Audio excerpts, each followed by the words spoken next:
Good evening. Fredonia residents are outraged after village leaders announced a more than 65% tax hike in this year's budget.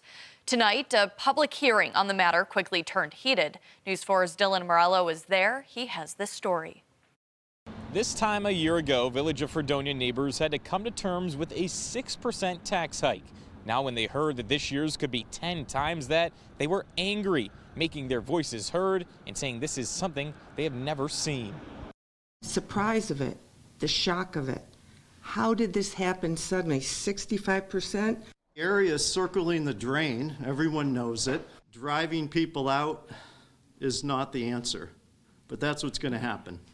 On Monday, the Village Board of Trustees finalized Mayor Michael Ferguson's original proposed budget. The mayor's initial plan was to raise taxes about 55%. Trustees, however, say that would have led to essential departments being hurt, raising it to 65%. The mayor's proposed budget was $1.6 million less than what the department heads had requested. $1.6 million. The only way I could see forward where we could reduce costs would be to eliminate police, eliminate the fire department, stop plowing the streets. These are not things that are really realistic. The tax hike will equate to the average homeowner forking over $550 more than a year ago. Raising property taxes places a financial burden on homeowners, especially those on fixed incomes. Unlike income or sales taxes, property taxes must be paid regardless of a person's ability to pay. You're driving me out of my home because pretty soon I can't afford to live there anymore.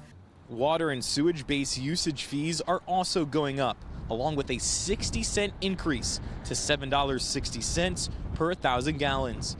Additionally, the village had to borrow around $800,000 in revenue anticipation notes just to get through this current budget.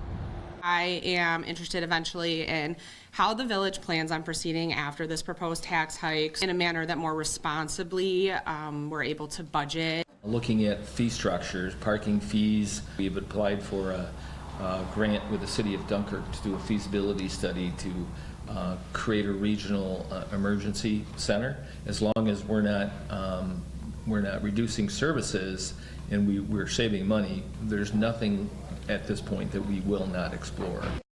Trustees say that they are taking Wednesday's public comments to heart. They have until April 28th to finalize a budget. Reporting in the Village of Fredonia, Dylan Morello, News 4.